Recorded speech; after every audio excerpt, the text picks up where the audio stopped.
തമിഴകത്ത് C Joseph Vijay മുഖ്യമന്ത്രി കസേരയിലെത്തുമ്പോൾ ഇങ്ങ് തിരുവനന്തപുരത്ത് ആ ഒരു നേട്ടത്തിൽ വളരെയധികം സന്തോഷിക്കുന്ന ഒരാളുണ്ട്. 2012 AR മൃഗദോസ് സംവിധാനം ചെയ്ത തുപ്പാക്കി എന്ന ചിത്രത്തിൽ വിജയിയുടെ അച്ഛൻ്റെ വേഷം ചെയ്ത ഒരാളെ മറക്കാനിടയില്ല. കെ ശങ്കരനാരായണൻ എന്നാണ് അദ്ദേഹത്തിൻ്റെ പേര്. അദ്ദേഹമാണ് ഇന്നിപ്പോൾ നമ്മോടൊപ്പം ദൂരദർശനിലുള്ളത്. സർ, വിജയ് തമിഴ്നാടിൻ്റെ മുഖ്യമന്ത്രി പദത്തിലേക്ക് എത്തുന്നു. ഒരു വലിയ നേട്ടമാണ്. വെറും 2 വർഷം മാത്രം പ്രായമുള്ള ഒരു പാർട്ടിയുടെ അധ്യക്ഷനായി അദ്ദേഹം ഒരു വലിയ നേട്ടത്തിലേക്ക് എത്തിയിരിക്കുന്നു. ഒപ്പം അഭിനയിച്ച ഒരാളെന്ന നിലയിൽ എത്രത്തോളം സന്തോഷമുണ്ട്? എനിക്ക് വളരെ സന്തോഷമുണ്ട്. അതായത് അങ്ങേരുടെ കൂടെ അഭിനയിച്ചു എന്നുള്ളത് തന്നെ വലിയ കാര്യമാണ്. അങ്ങേരുടെ കൂടെ അഭിനയിച്ച് അങ്ങേര് ഇത്രയും ഒരു മുഖ്യമന്ത്രി പദം ഏറ്റെടുക്കുമ്പോൾ തീർച്ചയായിട്ടും മനസ്സിനകത്ത് വളരെ ഒരു സന്തോഷമുണ്ട്.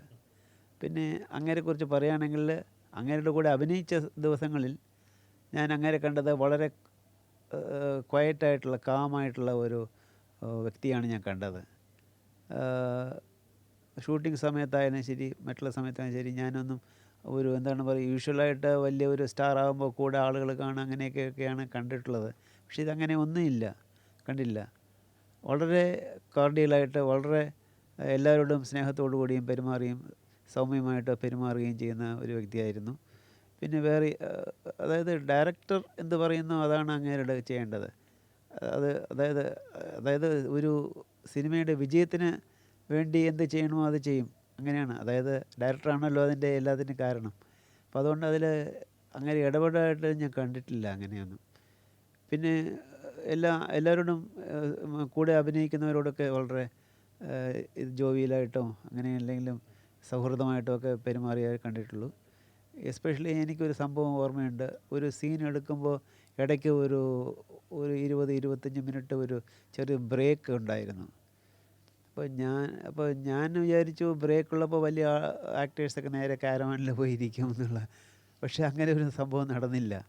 അപ്പോൾ ഞങ്ങളെല്ലാം കൂടി ഒരു മുറിയിലേക്ക് മാറ്റി ഇരുത്തി അവരെന്തോ സെറ്റ് ചെയ്യായിരുന്നു. ആ മുറിയിലേക്ക് തന്നെ വിജയും അവിടെ വന്നിരുന്ന് ഞങ്ങളോട് സംസാരിച്ചു കൊണ്ടിരുന്നു എന്നുള്ളതാണ്. പിന്നെ വേറെ ഉള്ളത്, ഞാൻ പറഞ്ഞു ഒരു സെൽഫി എടുക്കട്ടെ എന്ന് ചോദിച്ചു. അപ്പോൾ അങ്ങേര് തന്നെ എൻ്റെ ഫോൺ വാങ്ങിച്ചു തന്ന് ഒരു സെൽഫി എടുത്ത് വന്നു. അപ്പോൾ അതൊക്കെ നോക്കുമ്പോൾ ഒരു വലിയ മനസ്കഥയാണ് അതിലേക്ക്. അപ്പോൾ അതൊരു ക്വാളിറ്റിയാണ്. ആ ക്വാളിറ്റി ഉള്ള ആൾ ഇത്രയും ഒരു മുഖ്യമന്ത്രിയായിട്ട് വരുന്ന അത് പ്രതീക്ഷിക്കാവുന്നതാണെന്നാണ് എനിക്ക് തോന്നുന്നത്. ഓക്കെ, അപ്പോൾ ഈ സെൽഫിയുടെ കാര്യം പറഞ്ഞപ്പോൾ നമുക്ക് ഈ മുഖ്യമന്ത്രി സത്യപ്രതിജ്ഞ കഴിഞ്ഞതിന് ശേഷം വിജയ് സെൽഫി എടുക്കുന്ന ഒരു കാഴ്ച കണ്ടിരുന്നു. അത് കണ്ടപ്പോൾ ഈ പഴയ സെൽഫിയുടെ ഓർമ്മകളൊക്കെ വന്നിട്ടുണ്ടാവുമല്ലോ. എന്തായിരുന്നു ആ സെൽഫിയിലേക്ക്, എന്തായിരുന്നു അതിൻ്റെ ഒരു കഥ എന്ന് പറയാമോ? സെൽഫി ഇല്ല, ഞങ്ങളൊക്കെ വെറുതെ സംസാരിക്കുമായിരുന്നു. അപ്പോൾ എങ്ങനെയെങ്കിലും നമുക്ക് വിജയുടെ കൂടെ ഒരു ഫോട്ടോ എടുക്കണമെന്ന് പറഞ്ഞ ഒരു ആഗ്രഹം ഉണ്ടായിരുന്നു. അപ്പോൾ ഞാൻ മടിച്ച് നിൽക്കുകയായിരുന്നു, ചോദിക്കണോ വേണ്ടയോ എന്നൊക്കെ. എന്ന് പറഞ്ഞാൽ നമ്മൾ അവരുടെ സ്പേസ് ഉണ്ടല്ലോ, എല്ലാവർക്കും ഒരു സ്പേസ് ഉണ്ടല്ലോ, അതിനകത്തേക്ക് നമ്മൾ ഒരിക്കലും പോകാൻ പാടില്ല. കൂടെ ഇരുന്നാലും ശരി, ഒരു ആക്ടറാണ്, വലിയ ആക്ടറാണ്. അപ്പോൾ അതിൻ്റേതായ ഒരു ഇത് പാലിക്കണമല്ലോ. അപ്പോൾ അങ്ങനെയുള്ളൊരു അപ്പോൾ അങ്ങേര് അത് വലുതായിട്ടൊന്നും കണ്ടില്ല ഞാൻ ചോദിച്ചപ്പോൾ. അപ്പോൾ അതുകൊണ്ടാണ് അങ്ങേര് തന്നെ എടുക്കാമെന്ന് പറഞ്ഞു. ആ ഒരു ആംഗിളിൽ ഇരുന്നപ്പോൾ അങ്ങേര് തന്നെ ഒരു ആംഗിളിലൊക്കെ എടുത്തു തന്നു. തുപ്പാക്കിയല്ല അങ്ങയുടെ ആദ്യത്തെ ചിത്രം. അതിന് മുൻപ് മൃഗദോസിൻ്റെ തന്നെ 7-ാം അറിവിൽ അഭിനയിച്ചിട്ടുണ്ട്. എങ്ങനെയായിരുന്നു ഈ സിനിമാ രംഗത്തേക്ക്, അല്ലെങ്കിൽ നാടക മേഖലയിലാണ് അങ്ങ് ഏറ്റവും കൂടുതൽ പ്രവർത്തിച്ചിട്ടുള്ളതും അങ്ങയുടെ ഇഷ്ടപ്പെട്ട മേഖല അതാണെന്ന് ഞാൻ മനസ്സിലാക്കുന്നു. അപ്പോൾ എങ്ങനെയായിരുന്നു ഈ സിനിമകളിലേക്കുള്ള വരവ്? അതായത് ഞാൻ ചെന്നൈയിലുള്ളപ്പോൾ ഞങ്ങൾ ധാരാളം തമിഴ് നാടകം എന്ന് പറയുമ്പോൾ പഴയ ഈ വലിയ സെറ്റും ഒക്കെ അങ്ങനെയുള്ള നാടകമല്ല. തെരുവ് നാടകങ്ങൾ പോലെ സ്റ്റേജിലൊക്കെ വലിയ സെറ്റിങ്ങൊന്നും കാണില്ല. പിന്നെ മേക്കപ്പ് ഒന്നുമില്ല. ചിലപ്പോൾ അന്ന് വൈകുന്നേരം കിട്ടുക അതേ ഡ്രസ്സായിരിക്കും കോസ്റ്റ്യൂം. അപ്പോൾ അങ്ങനെയൊക്കെ ആയിരുന്നു എൻ്റെ ഇത്. അപ്പോൾ അങ്ങനെ ചെയ്തു വരുമ്പോൾ ഞാൻ പറഞ്ഞല്ലോ, ഈ നാളെ ഏക്കുനർ കലൈഞ്ഞർ TV-യിൽ നാളെ ഏക്കുനർ എന്ന് പറഞ്ഞ ഒരു പ്രോഗ്രാം അവർ ചെയ്തിരുന്നു.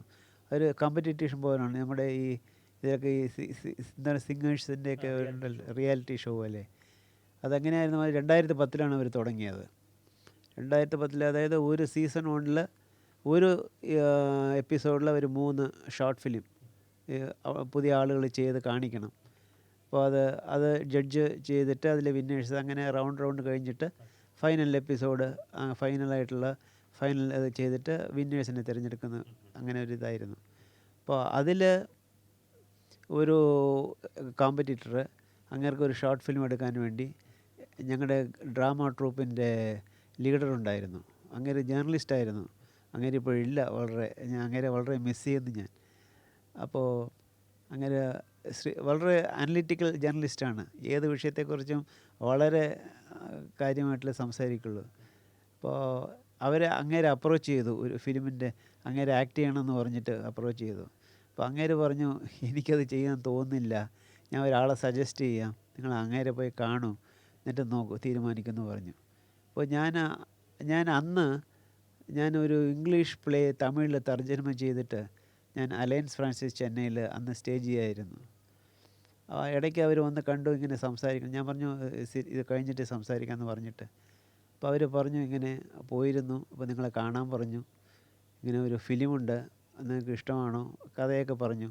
പക്ഷേ മേക്കപ്പ് മാത്രം ഫുള്ളായിട്ട് തലമുടി ഷേവ് ചെയ്യേണ്ടി വരും എന്നൊക്കെ പറഞ്ഞു. ഞാൻ പറഞ്ഞു അതൊന്നും കുഴപ്പമില്ല, നമുക്ക് ചെയ്യുകയാണെങ്കിൽ ചെയ്യാമെന്ന് പറഞ്ഞു. അപ്പോൾ അങ്ങനെയാണ് അതിൻ്റെ ഷോർട്ട് ഫിലിമിലേക്കുള്ള എൻട്രി. ഷോർട്ട് ഫിലിമൊക്കെ ചെയ്ത് കഴിയുമ്പോൾ ഞാൻ പറഞ്ഞില്ല, ആ പ്രോഗ്രാമിൽ ധാരാളം യങ്സ്റ്റേഴ്സ് ഉണ്ടായിരുന്നു. അവരുമായിട്ടുള്ള ഒരു ചെറിയ ഫ്രണ്ട്ഷിപ്പൊക്കെ ഉണ്ടായിരുന്നു. അപ്പോൾ അങ്ങനെ ഒരു ദിവസം മുരുകദാസ് ഓഫീസിൽ നിന്നാണ് വിളി വന്നത്, ഇങ്ങനെ ഒരു ചെറിയ ഒരു റോളുണ്ട്, വന്ന് ചെയ്യാൻ പറ്റുമോ എന്ന് ചോദിച്ചു. അപ്പോൾ ഞാൻ പോയി അവിടെ. അപ്പോൾ അതൊക്കെ പറഞ്ഞു തന്നിട്ട് അത് ഏഴാം അറിവ് എന്ന് പറഞ്ഞ ഒരു സിനിമയായിരുന്നു. എനിക്ക് മുരുകദാസ് സാറിന് ഇഷ്ടമായത് എന്തുകൊണ്ടാണെന്ന് പറഞ്ഞാൽ, അങ്ങനെ ഒരു ഡയറക്ടറെ ഞാൻ അപൂർവമായിട്ടേ കണ്ടിട്ടുള്ളൂ.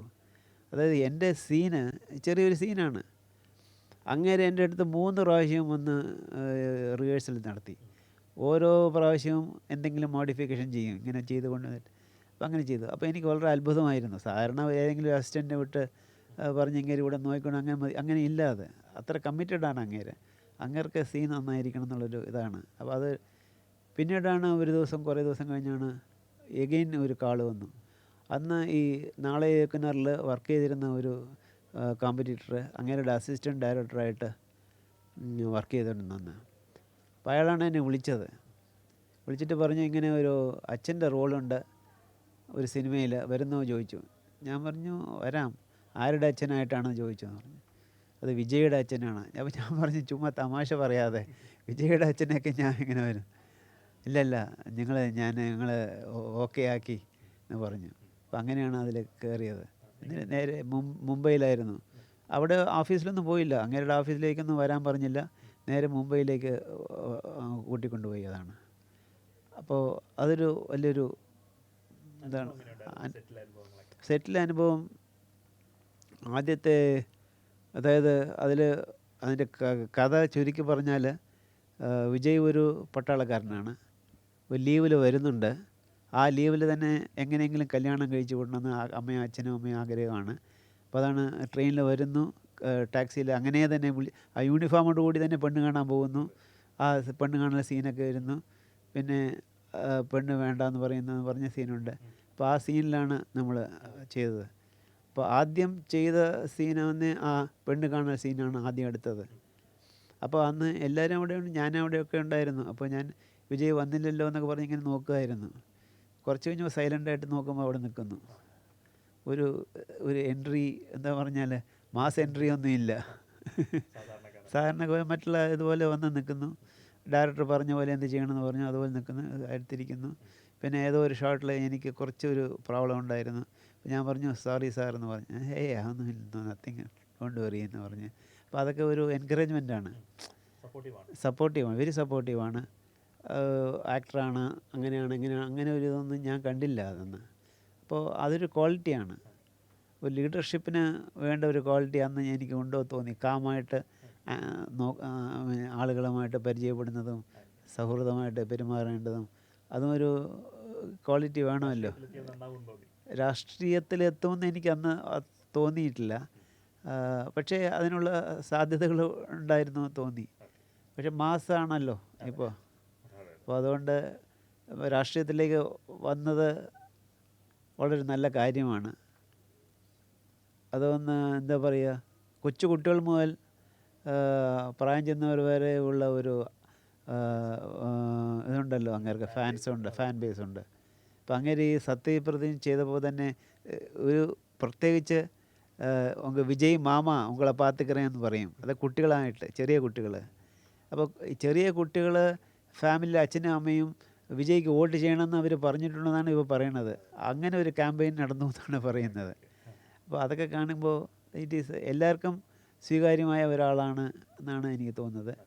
അപ്പോൾ ഈ സിനിമയിലുള്ളത് പോലെ ഇനി ഇത് ചെയ്യാൻ പറ്റില്ല എന്നെങ്കിലും പക്ഷെ അങ്ങേർക്ക് ഒരു ക്ലിയർ കട്ട് ഐഡിയാസ് ഉണ്ടാവും, ചെയ്യാൻ പറ്റും എന്നുള്ളതായിരിക്കും. അപ്പോൾ അതുകൊണ്ട് പിന്നെ ഓഫ് കോഴ്സ് അതിന് എത്ര തടസ്സങ്ങളൊക്കെ ഉണ്ടാകാം, പക്ഷേ അതൊക്കെ ശരിയാക്കിയിട്ട് മുന്നോട്ട് വരുമെന്നാണ് എനിക്ക് തോന്നുന്നത്. പിന്നെ അങ്ങനെ കാണണമെന്നുണ്ട്.